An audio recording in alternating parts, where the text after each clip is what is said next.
마지막 나팔 소리 나기 전에 들어야 할 이야기 마하나 소나이 유튜브 채널 김경호 선교사입니다. 주 예수님을 따르는 제자의 표지 중에 하나는 예수님의 말씀에 거하는 사람입니다. 예수님의 말씀 안에 거하는 사람이 예수님을 따르는 제자입니다. 예수님의 말씀 안에 거하기 위해서는 먼저 하나님의 말씀을 영의 양식으로 섭취를 해야 합니다. 하루 세 끼 먹듯이 영의 양식을 먹어야 지속적으로 성장이 가능합니다. 이미 말씀을 드렸듯이 우리는 5가지 방법을 모두 사용하여 균형 있게 하나님의 말씀을 섭취해야만이 하나님의 말씀에 풍성하게 거할 수 있습니다. 예수님의 말씀을 섭취하는 방법은 5가지가 있습니다. 듣기, 읽기, 공부, 암송, 묵상이 그것입니다.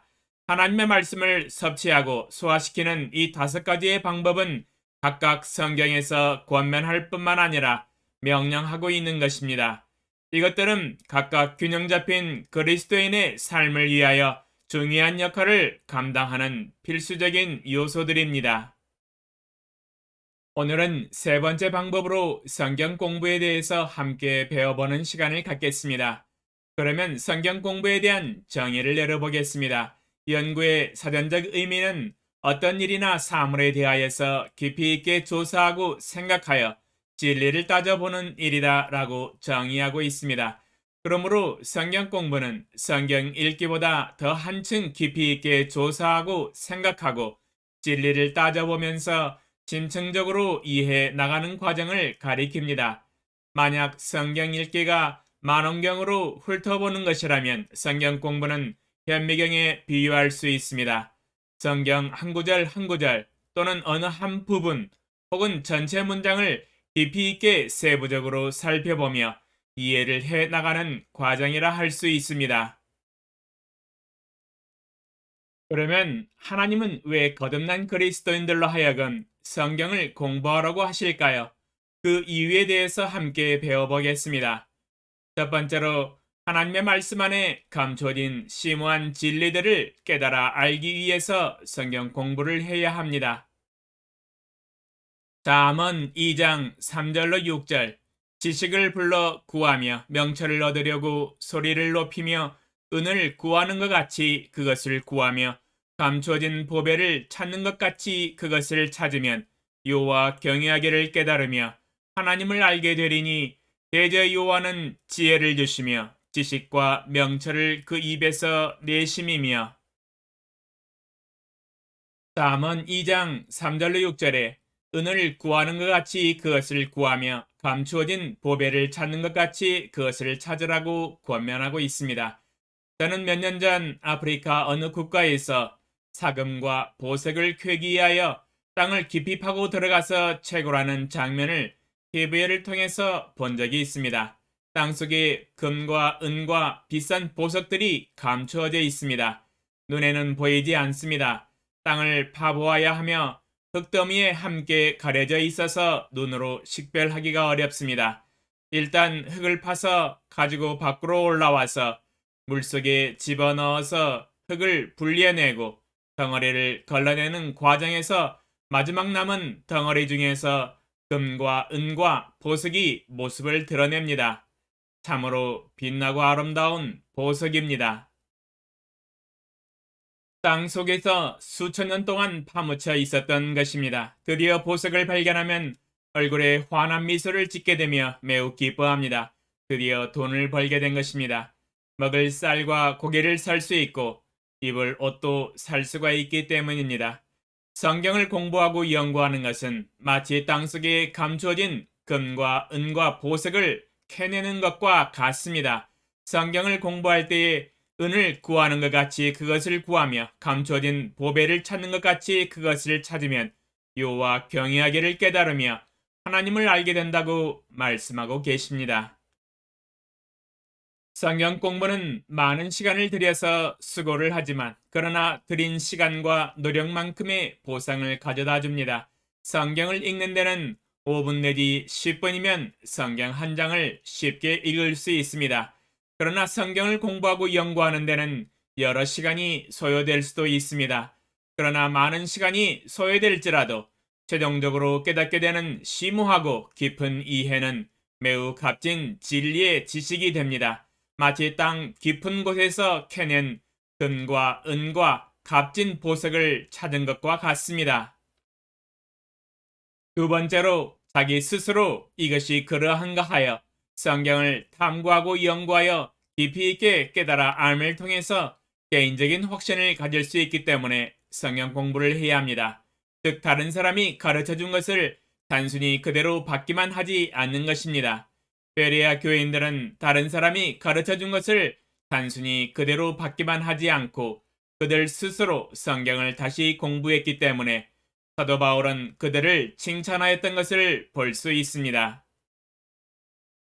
사도행전 17장 11절 베레아에 있는 사람들은 데살로니가에 있는 사람들보다 더 너그러워서 간절한 마음으로 말씀을 받고 이것이 그러한가 하여 날마다 성경을 상고하므로.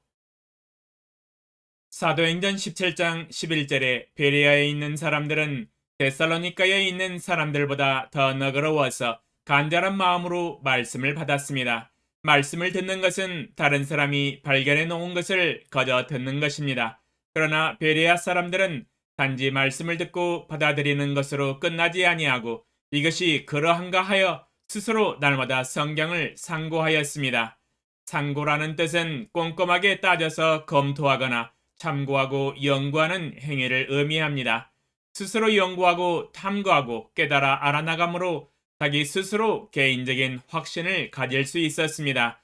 그러므로 성경 공부는 확신 있는 그리스도인이 될 수 있도록 도와줍니다.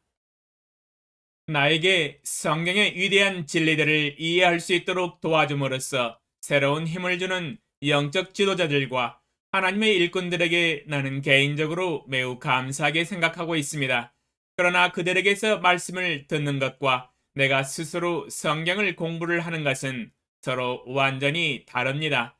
그들의 설교는 단지 그들의 성경 공부의 하이라이트이기 때문입니다. 성경 공부는 저명한 성경 교사의 가르침을 듣는 것이 아닙니다. 또한 유명한 주석가들이 연구하여 써놓은 주석책을 읽는 것이 성경 공부는 아닙니다. 주석은 성경 교사들과 마찬가지로 대부분의 사람들에게 유익하고 도움을 주지만 주석류나 핸드북류는 개인 성경 공부 중에서 미비한 부분을 보충해주는 정도로 사용해야지 우리 스스로의 성서 탐구를 대신하게 해서는 안 됩니다. 세 번째로 다른 사람을 가르칠 수 있는 능력이 배양되기 때문에 성경 공부를 해야 합니다. 예스라 7장 10절 예스라가 여호와의 율법을 연구하여 준행하며 율례와 규례를 이스라엘에게 가르치기로 결심하였었더라. 예스라는 율례와 규례를 이스라엘에게 가르치기 위해서 제일 먼저 하였던 일은 여호와의 율법을 스스로 연구하였다라고 증거하고 있습니다. 성경 연구는 스스로에게 진리를 깊이 있게 깨닫게 하고 개인적인 확신을 가질 뿐만 아니라 세계적인 지식을 습득할 수 있게 됨으로 인하여 다른 사람을 또한 가르칠 수 있는 능력이 배양됩니다. 일석이조이지요. 자기 스스로에게도 개인적인 확신을 가질 뿐만 아니라 세계적인 지식과 개념은 다른 사람을 가르칠 수 있는 능력을 소유하게 됩니다. 즉, 지도자의 길을 갈 수 있게 도와줍니다. 지금 이 세계에 흩어져 있는 모든 목회자들과 선교사들이 하나님의 말씀을 가르치기 위하여 일주일간 연구하고 공부하여서 하나님의 말씀을 주일날 가르치고 설교하고 있습니다. 모두 개인적인 성경 연구와 공부를 통해서 이루어지는 열매들입니다. 이렇듯 하나님은 우리로 하여금 스스로 성경을 연구하고 탐구함으로 성경 공부를 통하여 하나님의 말씀을 더욱 깊이 있게 깨닫고 개인적인 확신 가운데 살아가기 원하십니다. 더 나아가 다른 사람들을 제자로 삼아 가르치는 지도자의 삶을 살아가기 원하십니다. 그러면 어떻게 개인적으로 성경 공부를 시작할 수 있을까요? 구체적인 개인 성경 공부의 방법은 다시 제목을 가지고 설교를 하도록 하겠습니다. 먼저 교회 안에서 진행해 나가는 성경그룹 공부반에 등록을 하셔서 소그룹으로 성경 공부를 시작하는 것을 추천해 드립니다. 질문과 답변 1. 오늘 설교를 통해서 배운 교훈과 축복은 무엇입니까? 2. 당신은 왜 성경 공부를 하기 원하십니까? 3. 궁금한 점은 무엇입니까? 당신의 생각을 댓글로 남겨주세요.